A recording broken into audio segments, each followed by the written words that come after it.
line, because when you score a touchdown, you have to go over and look at the tablet and see what you did on the last drive. When you scored points, it's a whole lot better view than when you're trying to figure out how to fix things there. A really nice gain of 25 yards. So with a yardage on that completion, he's now right at exactly 300 yards on the game. And isn't that the magic number you get? All right, 300. That means it's going to go on a commemorative football to put on your mantle when they give you the game ball if your team wins. So much confidence flowing through him right now, throwing the football. I think it's permeated itself throughout the entire team. They feel good about what they're doing. 6 yards was the pickup on the last completion, so here's 2nd and 4. Now it's Carson. And he's going to be close to a first down as he gets this to the Raiders' 30. It'll go as a gain of 6 that time, and it moves the chains as well. Yeah, once more, strong running, excellent blocking at the point of attack. They've got a nice little drive brewing right here. You can just kind of sense the momentum turning here. It's 1st and 10. He's going to look deep for more. End zone caught. Touchdown, Seattle. David Moore, 2 catches, 2 touchdowns here so far. And the Seahawks just an extra point away from tying this thing up. I know Paul Revere talked about by land or by sea, right? You know, 1 by land, 2 by sea. He didn't mention air because right now we're seeing a big-time performance, aren't we? That's 2 touchdowns so far in this game. Where'd you pull that one from? And, you know, every now and then I actually listened in history class. And you're just a scholar all the way around. You're reading all the time. I like that you fit that into the broadcast. You know, I just grab a nugget when I can.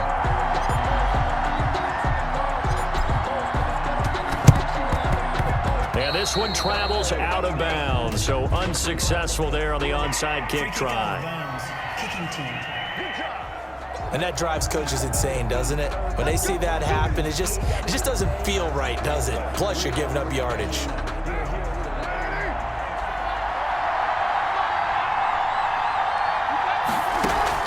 Carr now on first down. Reception here by Ruggs. And he works it past the 30, almost to the 25. It'll be a gain of 18 on the play. And the Raiders are going to get a new set of downs. And that was a fun one to watch right there. A nice in-breaking route and plenty of room in the middle of the field. And he was able to get behind the linebackers and grab the completion for a really good pickup.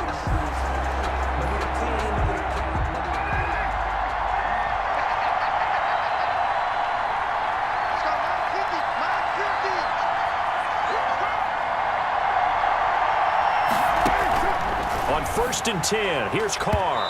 And the coverage terrific there as that's knocked down and incomplete. Give credit to K.J. Wright. He was disrupting defensively. Receiver coaches preach to their guys all the time. Separation, that's what's going to make the play successful. That time there was very little, and I think they were actually fortunate that it was only knocked away and not intercepted. Back to the air on 2nd down. It's Carr. And he's got his favorite target yet again. It's complete. And he doesn't quite make it, taking it within an eyelash. Dropped at the 1. 25 yards that time. The goal for any offense versus his own defense, find the holes where guys are available and put the ball on the receiver before any defender can step up and fill it. They did it well there. Perfectly executed crossing route. Now a throw to the end zone on first down, but it winds up incomplete.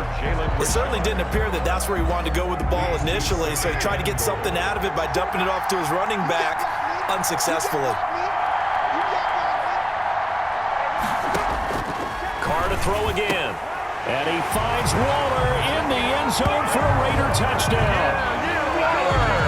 A 1-yard touchdown pass. And the Raiders have moved out in front.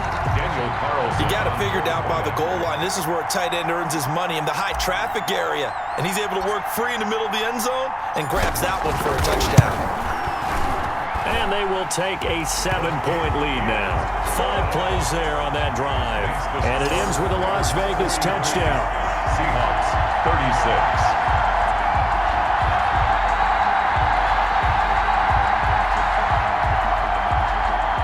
Daniel Carlson to kick off for the Raiders. Following the touchdown, ready to kick it away is Carlson. Taken at the 15, a short kick. And able to get this across the 20, but not much further as he's dropped at the 23-yard line. At their own 23-yard line. As Seattle now ready to march onto the field. And now after the touchdown a moment ago, they work from behind in a 7-point game in this fourth quarter. Plenty of time on the clock. Steps away to his left. And he's going to keep it here. And he takes this up to the 40-yard line before being corralled. Able to make something out of nothing there. 17 yards and a first down. All right, partner, I'm a defender, but I've got to express my admiration there. Moving around, making it happen, and instead of worrying about protecting himself, he goes and gets the first down. I've got to give it to him on that one. Normally, you don't want your guy taking shots, your quarterback, but it's winning time here in the fourth quarter. If he needs to make those plays with the legs, go ahead, right? Yeah, no doubt about it. At this stage of the game, all protections, they're off. And this will be incomplete. Physical play on the football there, and it's second down. This defense was definitely alert to the possibility of the deep ball, and they were more than ready for it. They've got the lead, fourth quarter. Maybe you can expect more passes like that downfield. Again on 2nd and 10, it's Wilson. Escaping the pressure right. And now he's going to use his legs. And just shedding him off there. And now running right through him. And able to rip off a big chunk of yardage before being dropped inside the 40. The rushing numbers for Wilson maybe down from earlier in his career, but he's still a threat to go, showing it there, picking up the first down.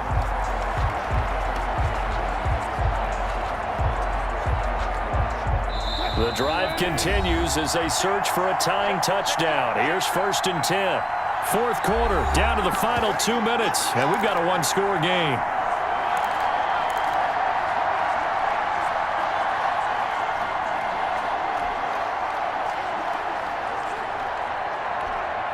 So it's Seahawk football as we march toward a conclusion. And let's see what they've come up with offensively after having time to talk it over. Wilson on target there to Moore. Another nice gain. That's now 30 yards between those last two plays. Now the Seahawks going to use the first of their timeouts. That'll leave them with 2 remaining. We'll be back after this. And inches at the 29-yard line.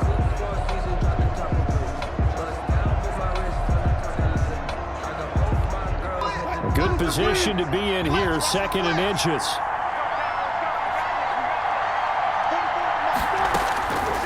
To throw. He finds his man, the tight end Olsen. And he'll go down at the 28. 2 yards. Good enough for a first. Now the Seahawks call the second of their 3 timeouts, as they'll get a chance to talk it over after picking up the first down.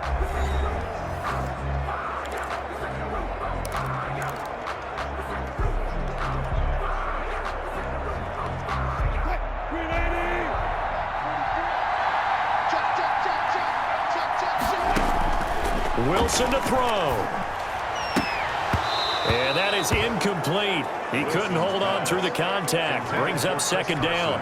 He did a fine job there of not hitting him before the ball arrived, and I've got to tell you, you can often mistime that play because of the angles of approach. When you're going to get him, sometimes you panic as well and think, I've got to be there right now. And he's got it. Caught in the end zone for the Seahawk touchdown. David Moore, 28 yards. And the Seahawks just an extra point away from tying this thing up. Well, the hard part's done. Now they just need to split the posts, tie it up, but then their defense is going to have to hold up to send it to overtime. Yeah, no matter what. I know there's an inclination in it when you have momentum to go for 2 here, but if you miss it, you don't give your defense a chance at all. Plus, it's been a good game. I want to see overtime. I'm selfish. You obviously don't have a flight to catch. Tomorrow. Oh, and now they're going to fake it. And he spins through, and he gets into the end zone. My goodness, an unbelievable call in the late stages, but the fake works and gives him the lead. Boy, sort of an interesting approach. I thought definitely they were going to go for 2, just line up to get that 3-point cushion. Instead, they go the fake route, the fake PAT, but it worked. I can't believe they actually fell for it because when they scored to go up 1, You had to think to yourself, they want to get it to a three-point margin, right, to make sure a field goal doesn't beat them. Instead, you're standing around. I would go ahead and say, kick it. Go up by 2. We'll be fine with that and guard against the fake. The fake got him. What a shocker. At their own 20. So Carr and the Raiders now down by 1. Less than 90 seconds to go. Needing at least 40 yards, you'd have to think, to have a shot.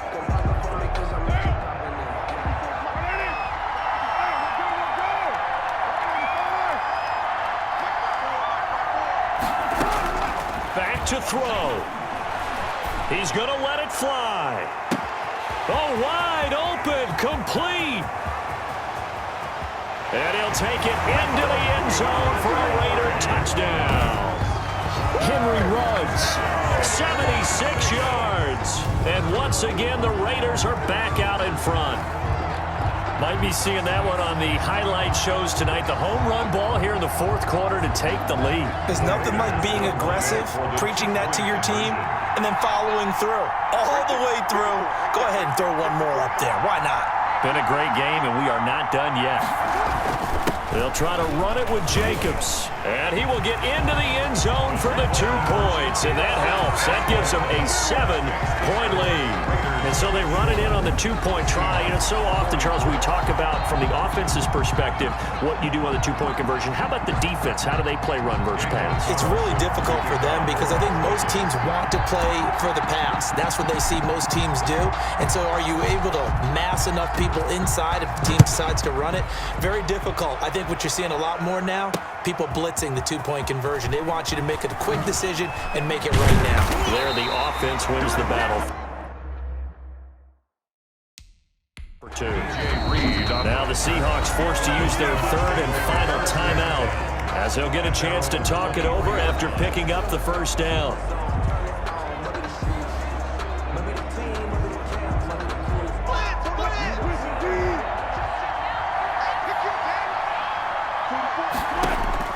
Now Wilson.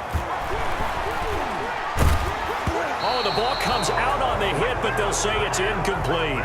You tell they wanted to get that ball downfield. They had nothing working in the secondary, so he dropped it off to the running back. That one ended up incomplete.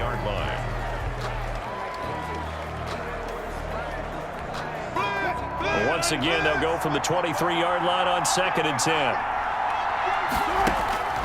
Here's Wilson. And, oh, a crusher there as it's intercepted.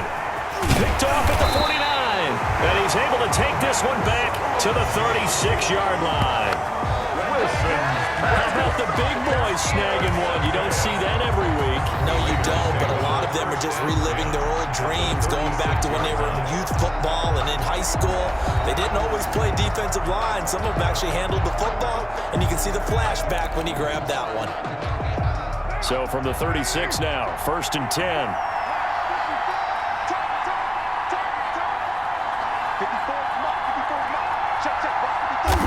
The Raiders likely going to get out of this with a victory as they take a knee. 38-yard line, 2nd and 11.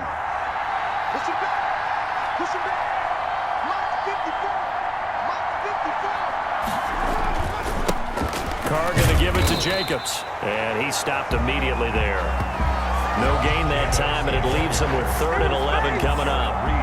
I guess the simple question, why not just take a knee there? I don't understand either why you would take any sort of a chance. We've seen it happen in the game of football. Doesn't matter whether you've watched high school, college, or the NFL. Some people get a little greedy, try to get that extra running play in, and it can backfire on them.